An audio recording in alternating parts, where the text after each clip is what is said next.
welcome to my channel Bhagyasan Official.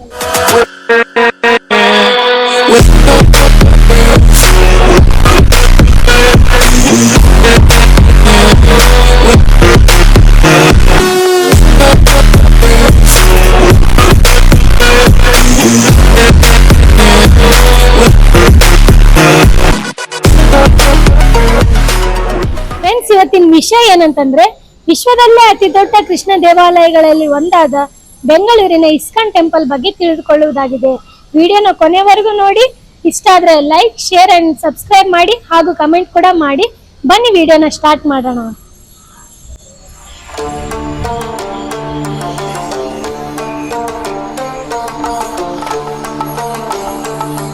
Friends, ದರ್ಶನಕ್ಕೆ ಹೋಗುವ ದಾರಿ ಇಲ್ಲಿಂದನೇ ಸ್ಟಾರ್ಟ್ ಆಗುತ್ತೆ. ಬನ್ನಿ ಹೋಗೋಣ. ನೋಡ್ತಾ ಇರ್ಬೋದು ಫ್ರೆಂಡ್ಸ್, ಮಾರ್ನಿಂಗ್ ಟೈಮ್ ಆಗಿರುವುದರಿಂದ ಇಲ್ಲಿನ ವೆದರ್ ಮತ್ತೆ ವ್ಯೂ ಎಷ್ಟು ಚೆನ್ನಾಗಿ ಕಾಣಿಸ್ತಿದೆ ಅಂತ ನೋಡಿ. ಬನ್ನಿ ಹೋಗೋಣ. ನೀವೆಲ್ಲ ನೋಡ್ತಾ ಇರ್ಬೋದು ಫ್ರೆಂಡ್ಸ್, ಇಲ್ಲಿಂದ ನೋಡಿ ದೇವಸ್ಥಾನದ ಗೋಪುರ ಎಷ್ಟು ಸುಂದರವಾಗಿ ಕಾಣಿಸ್ತಿದೆ ಅಂತ. ಹಾಗೂ ಅದ್ರ ಪಕ್ಕದಲ್ಲಿರುವಂತಹ ಚಿನ್ನದ ಲೇಪಿತ ಧ್ವಜಸ್ತಂಭ ಏನಿದೆ ಅಲ್ಲ, ಇದೇ ಈ ದೇವಸ್ಥಾನದ ಮೇನ್ ಆಕರ್ಷಣೆ. ಇಲ್ಲಿ ಬರುವಂತಹ ಹಲವಾರು ಭಕ್ತಾದಿಗಳು ಮತ್ತು ಪ್ರವಾಸಿಗರನ್ನು ಮನಸೆಳೆಯುವಂತದ್ದಾಗಿದೆ. ಇಲ್ಲಿಂದ ಅಲ್ಲಿಗೆ ಹೋಗುವಷ್ಟೊಳಗಡೆ ವಿಡಿಯೋ ತುಂಬಾನೇ ಲೆಂತ್ ಆಗುತ್ತೆ. ಅಲ್ಲಿ ಹೋಗಿ ಡಿಸ್ಕಸ್ ಮಾಡೋಣ ಬನ್ನಿ.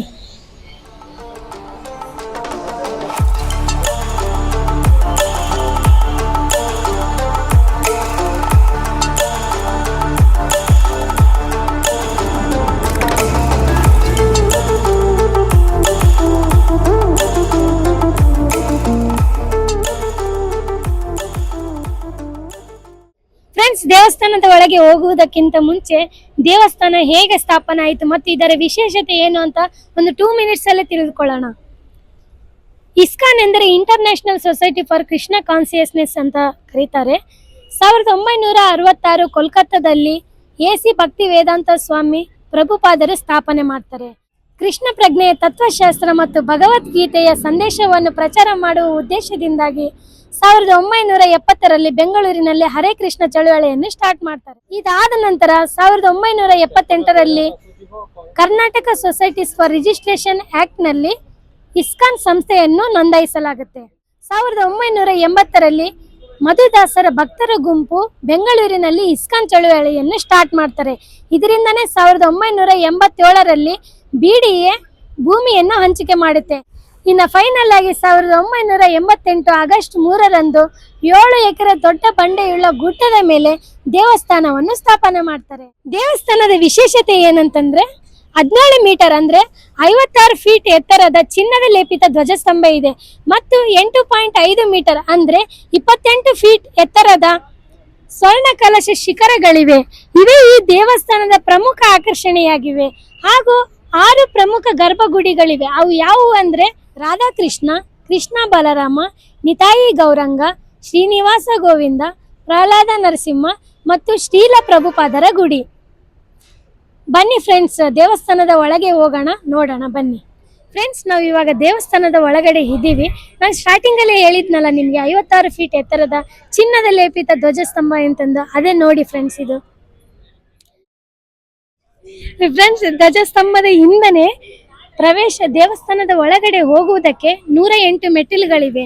ಆ 108 ಮೆಟ್ಟಿಲುಗಳನ್ನು ಹತ್ತುತ್ತಾ ಒಂದೊಂದು ಮೆಟ್ಟಿಲು ಮೇಲೆ ನಿಂತು ಹರೇ ಕೃಷ್ಣ ಕೃಷ್ಣ ಕೃಷ್ಣ ಹರೇ ಹರೇ, ಹರೇ ರಾಮ್ ರಾಮ್ ರಾಮ್ ಹರೇ ಹರೇ ಅಂತಂದು ಹರಿನಾಮ ಸ್ಮರಿಸುತ್ತಾ ಹೋಗ್ಬೇಕು ಫ್ರೆಂಡ್ಸ್. ಬನ್ನಿ.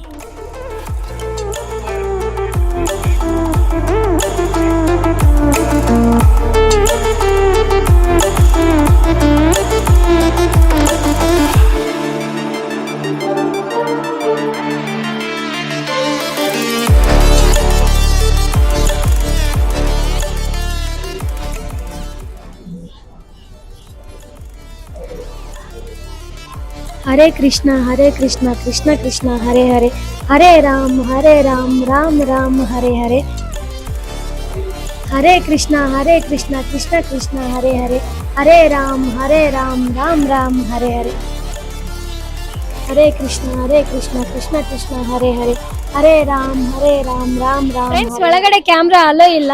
ನೋಡ್ತಾ ಇರ್ಬೋದು ನೀವು ನೋಟಿಸ್ ಬೋರ್ಡ್ನ. ದರ್ಶನ ಮಾಡ್ಕೊಂಡು ಬಂದು ಮತ್ತೆ ಸಿಗ್ತೀನಿ.